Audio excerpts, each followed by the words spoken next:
Hey folks, it's Lev. Welcome back to another video. For those of you who are new, I use he and pronouns.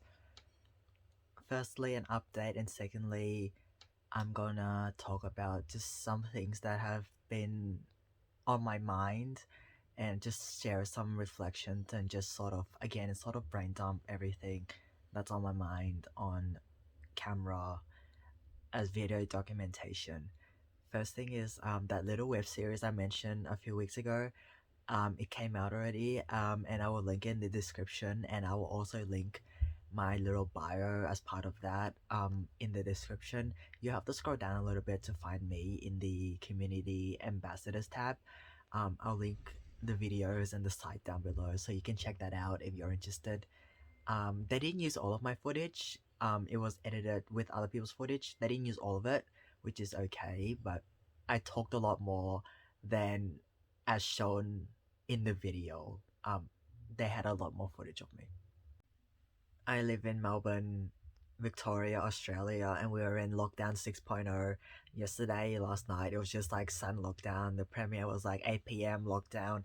We're starting this 1 week lockdown, and a lot of people didn't take it well, like, and it really hit me as well. Like, it was just really out of nowhere, and it like we had only been out of lockdown for 1 or 2 weeks, and then boom, we're in lockdown again.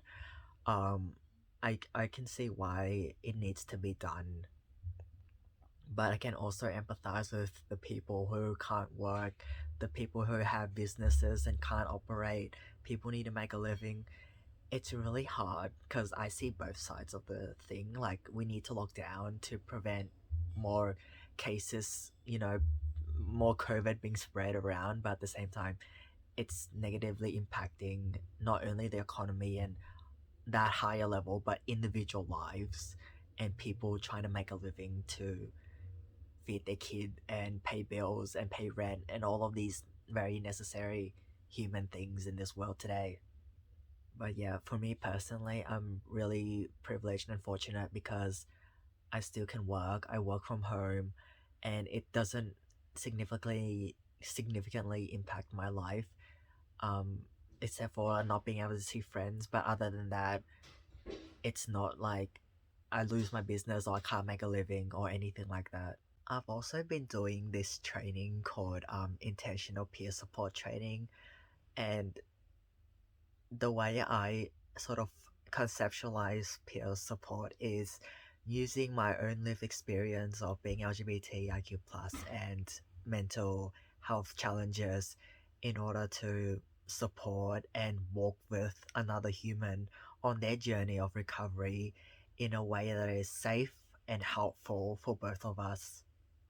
And we've been talking a lot about like boundaries, trauma, our own experiences, how to connect with others, understanding each other's worldviews. Like, this training has been very intense at times, and it's gotten really personal. Like, a lot of us have shared a lot of personal stories and experiences, myself included, about these different things, and it's really made me think very deeply and reflect on like how the mental health system has been operating, how we like interact with each other as humans in general. Another thing we talk a lot about in this training is learning how to sit with discomfort. And like, for example, if someone is talking to me and they're saying all these things that I don't agree with, how do I sort of make space for that, to listen to them and allow them to be heard while sort of looking after myself in the process? Because if someone is saying all of these things that I don't agree with and are quite hurtful, I don't want to shut the person down, because when we talk about worldview, everyone's experience is different, literally right from birth. The environment, the the physical environment, the social environment, um, what else? Diet, exercise, what they're exposed to in life, what are the things they see, hear, experience, everything. And it all really impacts how we see and perceive and understand and interpret the world, and how we navigate and interact with the world, essentially. Um, yeah, making space for that while keeping ourselves safe and like not like traumatizing ourselves in the process. I realize that it's a really tricky and I guess messy thing to navigate, and it can be quite chaotic, especially when things are conflicting between me and the person, or a value I hold and the value that the other person holds. Could be anything, but conflict can be very messy. The question isn't why is there conflict. The question is how do we work together to navigate this conflict, this discomfort. How do we make space and make space to be able to hold each other's experiences and respect each other even though we may not agree with each other. Like human interaction on a deeper level is very my thing, because I like deep stuff, deep talk, vulnerability. All of this is really for like it's me. That's how I live my life. But yeah, it can get so messy. It's also not like a simple black and white answer, and it's a lot of learning how to navigate through the gray area where things are subtle and not always so obvious. Like a recent example is like it wasn't a fight, but it was sort of a minor conflict I had with one of my close friends. Like I felt like she had been sort of withdrawn from me and not very talkative, and when I asked her for to like you want to call, she said no like multiple times on multiple occasions that I asked, and I felt very um I felt very hurt and disappointed, and it's like ouch. I thought we were close, like what happened? And I didn't want to tell her, and I didn't tell her for like a week or two because I was scared of ruining the friendship, not relationship. Well, it could be friendship or platonic relationship, whatever word works. I was scared of like damaging and hurting her, so I sort of tried to hold it in for a few 1 or 2 weeks, but that didn't work, and eventually I I wrote like a sort of long paragraph saying this is what's been happening, this is how I've been feeling when you do XYZ, when you do this, and it's making me question where we are in, like where the place we have in each other's lives. I was just very honest and saying this is how I feel, and I want to understand your side of the story about, you know, what you think of all this. And this honesty, it's hard, but it definitely pays off. And my friend was honest with me, like my mental health hasn't been great, and I've been going into social withdrawal with all my friends.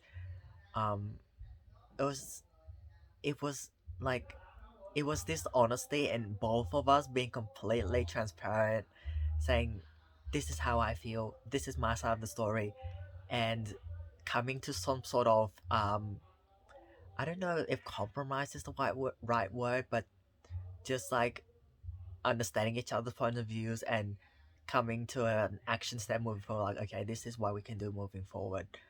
um and then we ended up having a call on that day, so it was great. But that's just one example of like conflict and how to like it's and how honesty and complete transparency, like I said in my previous video, can make such a big difference, just talking it out honestly. And honest conversations don't mean that we have to be rude or disrespectful to each other. Like we can be honest without being or we can be honest without treating other people like shit, essentially. Another thing that I realize is that, you know, healthy connections require boundaries. Boundaries are a part of healthy connections. Even with the people, I was gonna say pieces. Even with the people I'm most closest to, we also have boundaries because it's important in order to protect myself and the people in my life that I care about. And setting boundaries does not mean I don't love the person or they don't love me or that unimportant to them or they're unimportant to me. That's not what it means whatsoever. We also talked about power dynamics, and there's something called the Cartman triangle, or you can search the drama triangle relationships on Google and you'll see it. It's like victim, persecutor, and rescuer. It's like the roles we can fall into in different connections. Like for example, the rescuer would be someone who wants to try and fix everything and sort of drag someone out of the rut. And then there's the victim where they feel like powerless and that like there's nothing they can do and that they have no power over anything. This is just very like this is my simplification. Like it goes in way more depth. Like I encourage you to look it up if you're interested. And there's also the persecutor who's the blamer. So like this is your fault. You didn't do this, that, that. That's one part of it. I didn't talk about everything. It's just like there's some of the things I remember. But yeah, it's really interesting. Like this drama triangle, us falling into these roles of victim, persecutor, and rescuer without even realizing it. Like, I think I've been in all three. I've been in all three of those roles, you could say, um, throughout my life as well. And something about connections that hit me and it like solidified in my head is that whenever we meet someone who's never been hurt before in their lives or given the space to talk without judgment, and then we come along, we as someone who's very empathetic, non-judgmental, caring, kind, wholesome, all of the just like us coming along and being able to give someone a space to talk about their experiences and be vulnerable without being shut down. um, we talked about that today in training and how some people can just sort of want to um, not lose us essentially or just hold on to us very tightly because we like it's the first time in their life they've been heard and it's like it's great and they just like are scared of losing it so they hold on to us really tightly. um and that's sort of where boundaries come in as well.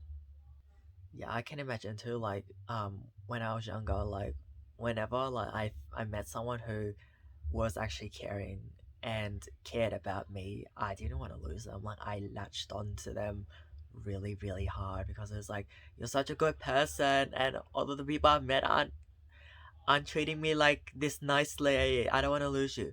Literally, that's another very interesting thing about connection and boundaries. In this case, is very important because, um, for example, if I'm the only person someone goes to and this hasn't happened by the way, it's just like a hypothetical situation. If someone comes to me and just like calls me like 20 times a day, night, messages me non-stop because I'm the only one they can trust and talk to, um, that is a problem because I will be very burnt out and I think my nervous system would just feel threatened at some point and be like, this is too much. I can't take this anymore. And all of my emotional energy would just be like, shoo, gone. Yeah. Something that was shared today is like about trauma and how when it recently or when it first happens to us and we are sort of trying to figure out what the hell is going on and our emotions are hidden and stuff, trauma has a strong grip on us, a really strong grip. And it for me it can also feel like constricting in a way. It's affecting me significantly. It's sort of ruling over my life until I heal from it. It has a really this is someone's analogy. This is not something I came up with. Like the having a strong trauma having a strong grip on us and how over time as we and heal and heal from hurt and sort of overcome the trauma in a way, the grip loosens. And this person also said like it's always gonna be there, but it won't have a strong it would its grip wouldn't be as strong as when it first happened. And I definitely resonate with that, and I think this person's analogy is absolute genius. Something happens to us immediately, we don't know how to process it. It has a strong grip, and as we start healing over time, the grip loosens and it's there, but it doesn't affect us to the same degree that it did X weeks, months, or years ago. Last point I'm gonna make is about trauma again and how people react and respond to things. Um, an interesting flip in perspective is, for example, if we see a young person feel angry and start throwing things across the room, um, we can be very quick to be like, oh, something's wrong with this kid. Um, and we might start labeling the kid as having XYZ, but a flip in perspective is asking ourselves, what is the function of this behavior? Why is the kid doing this? Not being like, this kid's doing this, naughty, naughty, naughty, bad, bad, bad. Asking, why is this kid doing this? Why is this kid behaving this way? What is the kid trying to say? What, how, how activated is the kid's nervous system? What is the kid feeling inside? The kid might be feeling so scared but don't know how to express it. And the only way they know how to express it might be to throw things across the room. So just looking below the surface and not being like, you do this, no good. And we also talked about like how behavior is, there is like no bad behavior in a way, and how we respond and deal with things is just our way of adapting, even though it may lead to consequences or may hurt ourselves or others. It's just our way of adapting to the circumstances we're in with the resources we have. Like, just, yeah, maybe some people don't know healthier ways to cope and adapt to situations, so they resort to what they do know. And for another person, what they're doing, we're like, why are you doing that? I wouldn't do that. But it's hard again because we're not in that person's circumstances, and the person may not have the same amount of insight and understanding into a certain situation as the person, or the person may not have the same amount of insight and understanding into a situation as we do, because we all come from different walks of life. And yeah, that's just a really interesting point, understanding why is the person doing this, what is the function of this behavior, as opposed to seeing something and be like, naughty, you bad, you dangerous, I stay away from you. Yes, also it's important to look after ourselves and keep ourselves safe, but this flip in perspective can be very powerful. Thanks for watching, folks, and listening to my brain dump, and I'll see you in the next video.